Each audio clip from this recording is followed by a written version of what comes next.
안녕하세요. 사랑합니다. 생활과 윤리 시간입니다. 오늘은 지난 시간에 이어서 지구촌 평화의 윤리 그 두 번째 시간입니다. 여러분 교과서 페이지로는 208쪽 국제사회에 대한 책임과 기여, 국제사회에 대한 책임과 기여 부분입니다. 그래서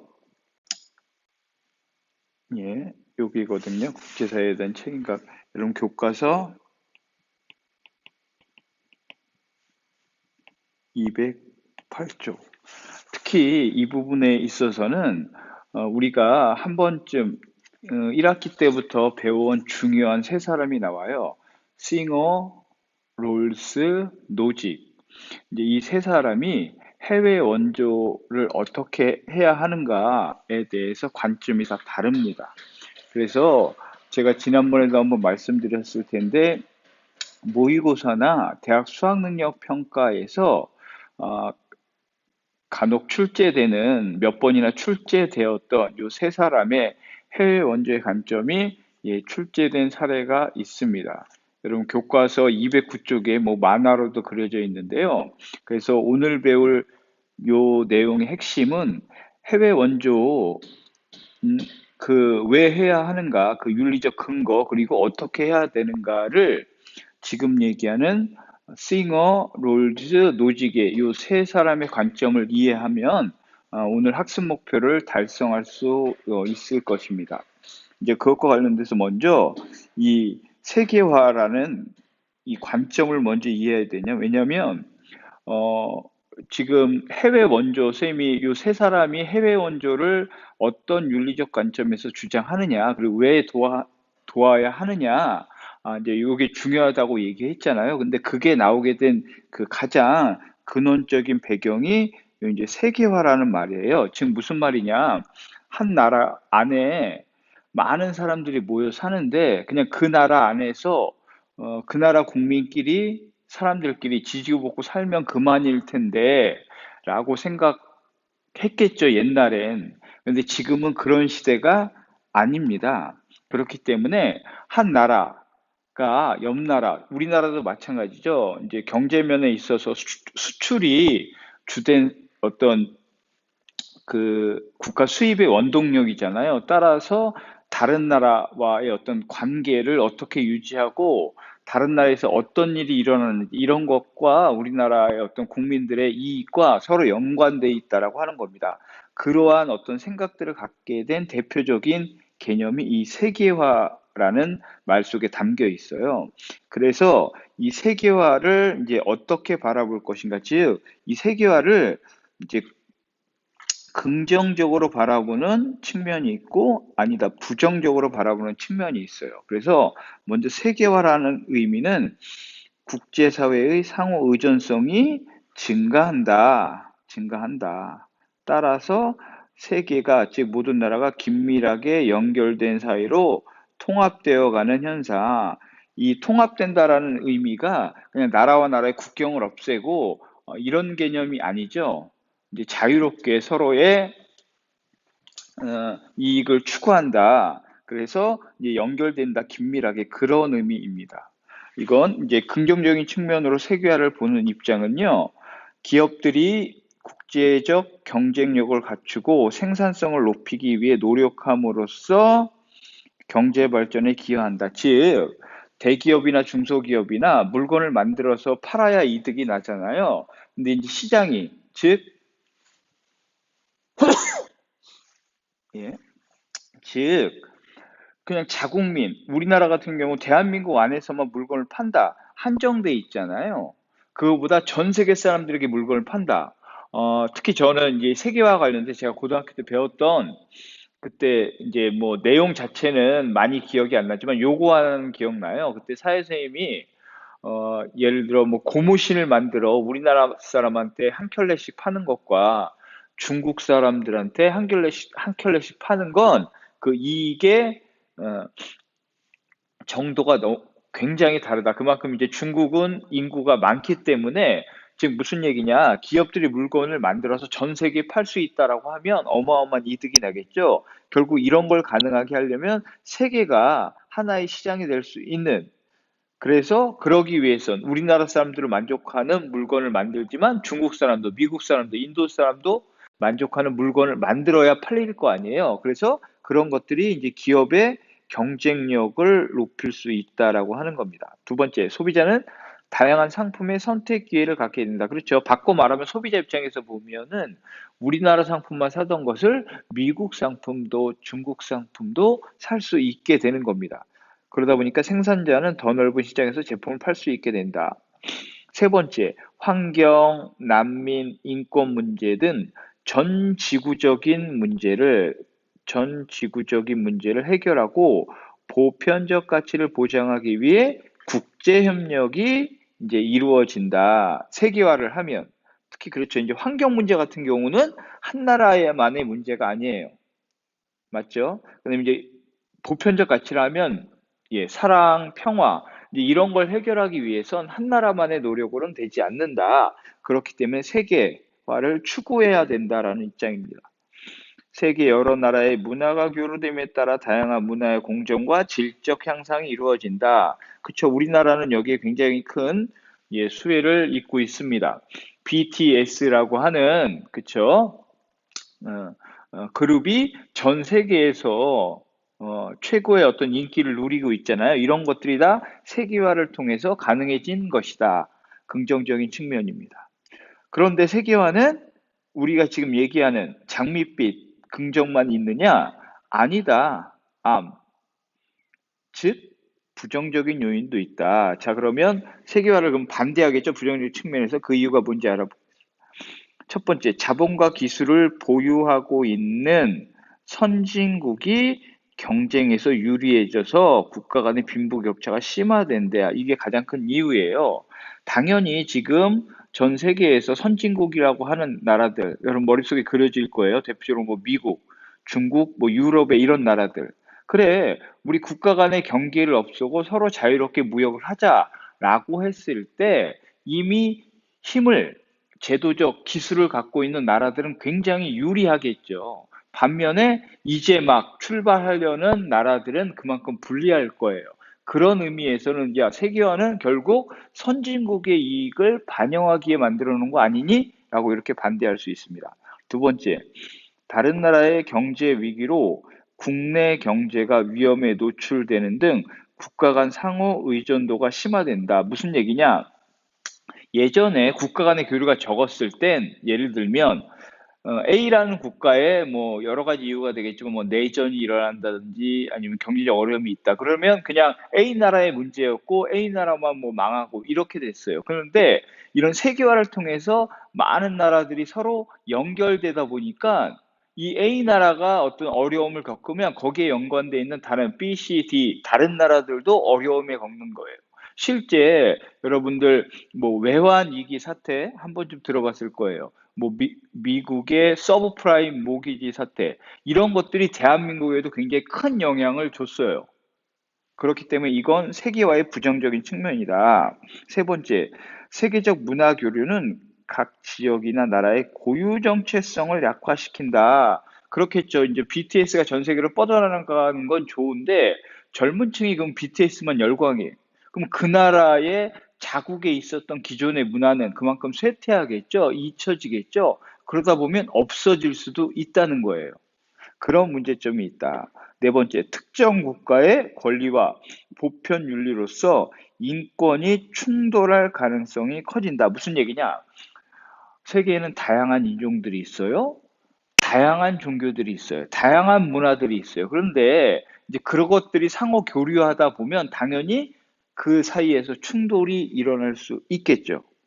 그런 얘기고요. 마지막으로 영역과 자원 확보를 위한 국가 간의 분쟁이 빈번해진다. 실제 일어나고 있는 현상입니다. 그래서 세계화는 이렇듯 긍정적인 측면도 있지만 부정적인 측면도 있다. 그래서 우리는 이거를 세계화의 양면성이라고 하는 겁니다. 장단점이 다 있다. 따라서 세계화로 나타난 문제점을 최소화하면서 세계화의 긍정적인 측면이 이제 높아지도록 노력해야 된다라고 할 수 있습니다. 자, 세계화와 이제 조금 다른 말인데 이제 지역화라는 말이 있어요. 의미는 지역의 전통이나 특성을 살려 다른 지역과 차별화된 경쟁력을 갖추려는 현상. 즉 무슨 얘기냐? 세계화라고 하는 건 전 세계가 어떤 하나 단일로 묶이자라고 하는 의미인데 사실 쉽지 않겠죠. 뭐 동양과 서양의 가치관의 차이도 있겠고 그렇기 때문에 이런 어떤 공통점이 많은 나라들끼리 한번 먼저 어, 연합을 만들어 보자. 그래서 실제 그러고 있어요. 유럽, EU라고 하는 걸 만들었죠. 우리 동아시아, 유교 문화권의 나라들, 뭐 일치되는 점들이 있겠죠. 그래서 지금 얘기했던 어떤 지역적인 전통이나 특성들끼리 묶어보자. 근데 이 또한 장점과 단점이 있어요. 즉, 지역화도 장점과 단점이 있다. 장점은 지역의 이익과 발전을 추구할 수 있다. 그렇겠죠? 왜냐하면 서로 원하는 어떤 목적이 있어 모이면 이익을 추구하는 데 유리하겠죠. 그러나 지역 공동체의 폐쇄성과 배타성, 즉 지역끼리 묶이면 그 지역 간의 갈등이 일어날 수 있다는 얘기입니다. 예, 뭐 EU와 우리 동아시아사 당연히 서로 간의 패권을 더 큰 힘을 차지하기 위해서 갈등이 발생할 수 있다. 자, 세 번째, 이제 글로컬리즘이라고 하는 가장 이제 최신의 어떤 개념인데요. 글로컬리즘. 지역의 전통과 특색을 유지하면서도 세계화하는 것. 지금 세계화 지역화를 배웠잖아. 이 두 개를 한번 섞어보자. 섞을 때는 뭐끼리? 장점하고 장점끼리를 해서 보다 큰 시너지를 얻자라는 의미예요. 즉, 세계화와 지역화의 조화를 추구하는 거다. 그래서 오늘날 이제 그 세계화 지역화 다 단점들이 있잖아요. 그 단점을 보완하기 위해서 새롭게 나온 게 글로컬리즘. 글로컬리즘. 그래서 특정 문화의 기준이나 가치를 다른 문화에 획일적으로 적용하지 않고 현지화하는 방법, 지역의 고유한 특성을 인류의 보편적 기준이나 가치에 맞게 변형하여 새롭게 확산하는 방법. 즉, 여러분, 글로컬리즘은 하나의 어떤 이제 사상, 생각처럼 그렇게 하자라고 해서 이제 구체적인 실천은 앞으로 계속 발전시켜야겠죠. 발전시켜야겠죠. 그래서 세계화, 지역화의 한계점을 보완할 수 있는 새로운 개념으로 글로컬리즘이란 말이 나와 있습니다. 그래서 여러분들 여기 밑에 이제 글로컬리즘이라는 말이 나와 있는 거예요. 자, 그래서 여러분 쭉 이제 읽어보면 글로컬리즘 영향력이 이제 인터넷, 뭐 인터랙티브 이게 정보 사회가 바뀌면서 이런 용어들이 새로 나오죠. 그래서 이 한방향성과 단절이 아닌 쌍방향성과 융합을 지향한다. 그래서 전 지구적으로 사고하되 국지적으로 실천하라라고 하는 용어를 쓰고 있다라고 합니다. 이게 이제 글로컬리즘이다. 그래서 동서양의 입맛의 골고루성도 퓨전 음식이 유행하는 이유는 이러한 것들이 나타나는 대표적인 현상이라고 할 수 있습니다. 그래서 세계화 대 지역화라는 이분법적인 사고를 넘어 글로컬리즘이라고 어떤 통합적인 사고로 우리가 좀 나가야 한다라고 매진말을 하고 있습니다. 됐죠? 자, 이제 오늘 배울 내용의 핵심. 자, 여러분 여기 보면 국제형사재판소, 국제형사경찰기구, 공적개발 원조는 이제 세계화가 되면서 많은 나라에 서로 교류하게 됐는데 이게 뭐 범죄도 일어날 수 있고 이제 뭐 나라와 나라 간에도 사기를 칠 수 있잖아요. 이제 그런 걸 해결하기 위한 국제적인 어떤 역할을 해주는 특히 이제 형사재판소는 뭐 전쟁, 반인도적인 범죄를 저질렀을 때 처벌하는 국제재판소고요. 국제형사경찰기구는 이런 것들을 예방하기 위해서 협력하게 만든 조직입니다. 자, 공적개발 원조라고 하는 건 복지 증진을 위해서 이렇게 서로 돕자 경제적 측면에서 이제 국제사회가 노력하기 위해서 만든 기구들이에요. 국제기구의 대표적인. 자, 이제 국제정의와 해외 원조에 대한 우리가 정의라는 개념 배웠죠. 이게 한 나라 안에서만 해당되는 게 아니라 전 세계. 그래서 국제라는 말을 붙인 거예요. 세계여러 국가 간의 상호 의존도가 높아지면서 국제사회에 왜냐하면 우리나라가 생각하는 정의라는 개념과 미국 사람들이 생각하는 정의란 개념이 약간 다를 수 있잖아요. 그렇기 때문에 이제 모두가 다 인정할 수 있는 그런 어떤 정의의 개념을 한번 만들어 보자 그런 뜻이에요. 그래서 국제 정의, 형사적 분배 이걸 하기 위해서 아까 얘기했던 요런 이제 기구들을 만들었다. 그래서 형사적 정의와 분배적 정의, 형사적 정의는 말 그대로 처벌하기 위해서 우리 정의 배울 때 배웠을 거예요. 범죄에 대해 정당한 처벌을 통해 실현하는 거다. 아까 얘기했던 전쟁, 집단 학살, 테러. 그래서 이런 것들을 통해서 해결하려고 하고 있고요. 이제 분배 정의, 결국 부가 어느 한 나라에 국한되면서 나라와 나라 사이에서도 빈부격차가 커지고 있잖아요. 그래서 재화의 공정한 분배를 통해 실현하기 위해서 특정 국가나 계층의 부의 편중으로 일어나는데 그래서 공적 개발 원조 같은 걸 통해서 어떤 이제 경제적인 어떤 도움을 주는 게 나눔에 있어서 국제적인 분배 정의의 실현이다라고 할 수 있어요. 형사적 정의와 분배적 정의. 자, 이제 요것과 약간 다른 개념으로 도덕 윤리적으로 이런 제도나 어떤 원칙 합의를 만들기는 쉽지 않을 거예요. 왜냐면 그 나라 사정이 다르잖아요. 민족의 성향이 다르고 특히 종교가 달라, 문화가 달라. 따라서 이런 걸 만든다. 쉽게 만들지 못할 수 있어요. 그렇기 때문에 이제 나오는 게 그럼 우리 선의로서 우리가 지금 뭐 착함, 도덕, 윤리적으로 도울 수 있는 방법이 뭐니? 라고 물었을 때 그게 바로 이제 해외 원조입니다. 해외 원조.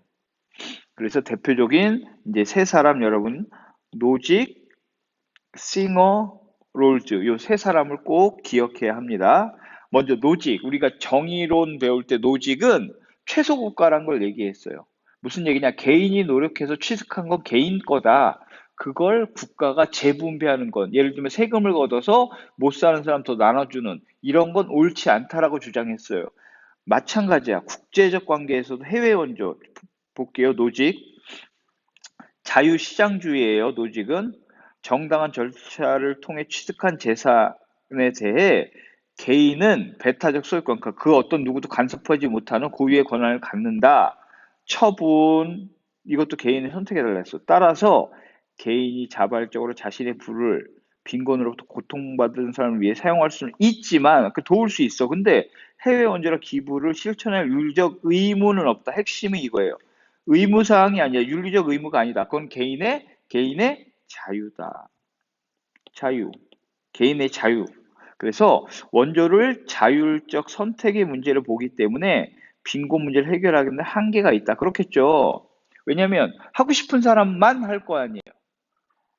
여러분들 실제 그쵸 자유에 맡겨두면 세상에 착한 사람도 많지만 안 하는 사람도 많은 거예요. 그러니까 이거는 어떤 한계가 분명히 있어요.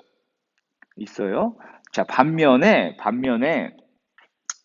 싱어나 롤즈 이 두 사람은 먼저 공통점은 해외 원조를 뭘로 본다? 해외 원조는 인간이 지켜야 될 의무다. 의무. 그래서 싱어도 의무, 롤즈도 의무로 보는 거예요. 그래서 해외 원조는 어려운 처지의 국가를 돕는 행위는 사람을 목적으로 대우하라. 누가 얘기했죠? 칸트가 얘기했잖아요. 보편적인 도덕 법칙이기 때문에 윤리적 의무로 느껴야 한다. 이것은 곧 타인의 고통에 대한 무관심과 보편적 윤리가 아니다. 왜? 인간의 마음속에 그런 선함이 있다라고 하는 거예요. 그래서 선의 실천은 곧 도덕의 의무다. 칸트의 주장을 바탕으로. 그래서 싱어는 의무로서 공리주의자예요. 즉 최대 다수의 최대 행복, 지구상에 존재하는 많은 나라의 사람들이 보다 많은 사람들이 행복하면 좋지 않겠니? 이렇게 질문했을 때 아니요라고 답할 사람은 거의 없다라고 하는 겁니다. 그래서 결국 지구의 어떤 고통을 감소시키고 쾌락을 증진시키는 것이 인류의 의무이다.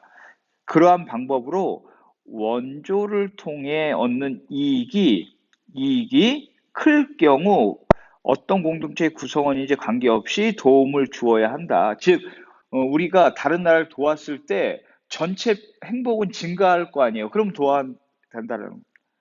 자, 굶주림과 죽음을 방치하는 것은 인류 전체의 고통을 증가시키는 것이다.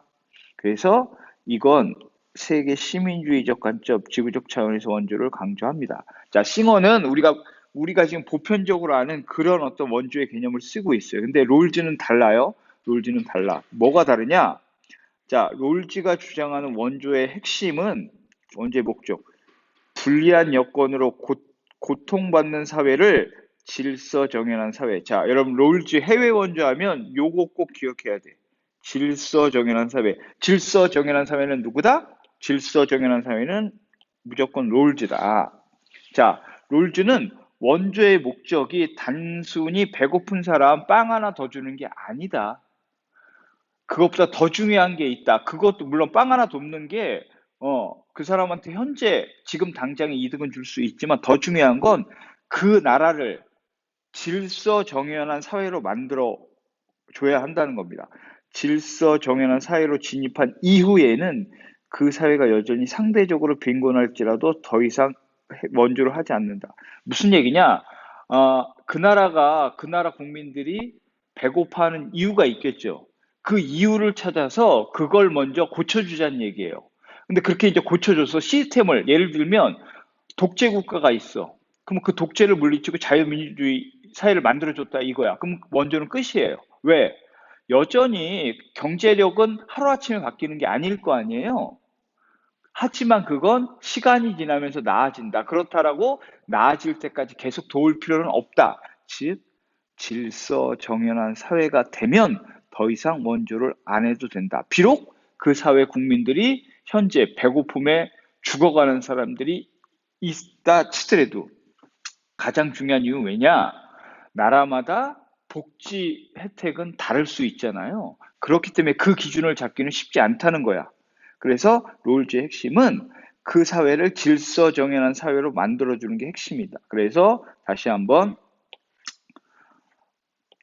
원조의 목적을 모든 인류의 복지 수준을 향상시키는 데 두지 않아요. 두지 않고 정의론의 차등의 원칙을 국제 정의에 적용하지 않는다는 비판을 받는다. 하지만 자, 차등의 원칙이 뭐였어요? 어려움에 처해 있는 사람을 먼저 도우라고 한 거잖아요. 롤즈가 자기가 정의론에서 이렇게 얘기했어. 그런데 그 사회를 정치적으로 안정시켰어. 근데 여전히 배고파 죽어나가는 사람이 있어. 근데 그건 돕지 말라고 하잖아. 그러니까 여기서 이해 충돌이 일어날 수 있는 겁니다. 자, 이해했죠? 특히 여러분들 이 싱어와 롤즈 이 두 사람을 비교하는 문제가 가장 많이 출제되었습니다. 가장 많이 출제되었어요. 결국 잘 못 사는 나라를 지원하는 윤리적 자세는 개인적 차원에선 지구촌 이웃이 겪는 고통에 관심을 갖고 후원과 기부를 우리는 실천할 수 있어요. 자, 국가적, 국제적 차원에서는 각 국가는 자신의 경제적 수준에 부합한 해외 원조를 실천해야 합니다. 이러한 어떤 해외 원조의 바탕에는 세계 시민주의, 즉 민족이나 이런 걸 떠나서 인류의 어떤 보편적인 가치를 추구하는 세계 시민이 되어야 한다. 그 다음에 이제 고통받는 사회라고 하는 건 팽창적이지도 공격적이지도 않는 반면에 정치적이며 문화적 전통, 즉 인적 자본과 기술 수준 등 그리고 종종 질서 정연해지기에 필요한 물질적 과학기술적 자원이 결핍되어 있는 사회를 롤즈가 고통받는 사회로 얘기를 했습니다. 이러한 걸 질서 정연한 사회로 바꾼다라고 하는데 질서 정연한 사회란 예, 구성원들의 선을 증진해주고 구성원들이 공유하는 정의관에 의해서 효과적으로 그러니까 정치 시스템이 이제 바르게 되는. 그래서 지금 여기 보면 싱어가 비판한 롤즈의 해외 원조에 대한 입장, 즉 싱어와 롤즈는 서로 해외 원조에 다른. 그래서 롤즈는 원조의 목적이 고통받는 사회로 하여금 그들 자신의 문제를 합당하게 그리고 합리적으로 관리할 수 있도록 도와주어서 결과적으로 질서 정연한 국제사회 구성원이 되도록 하는 것이다. 그런데 롤즈는 이러한 목적이 성취된 이후에는 현재의 질서 정연한 사회가 여전히 상대적으로 빈곤할지라도 더 이상 해외 요구를 하지 않아야 된다. 그러니까 여전히 고통받고 있다라고 하는 건 전체적인 쾌락이 증가하지 않는 거잖아요. 그러니까 당연히 여기에 싱어가 비판을 하겠죠. 자, 이해됐습니까? 여러분 이제 등교하면 교과서 212쪽에 싱어 롤즈 노직의 원전 탐구가 있어요. 이제 이걸 할 거고요. 마지막 문제풀이를 할 겁니다. 예, 대단히 고생 많았습니다. 오늘은 여기까지 할게요.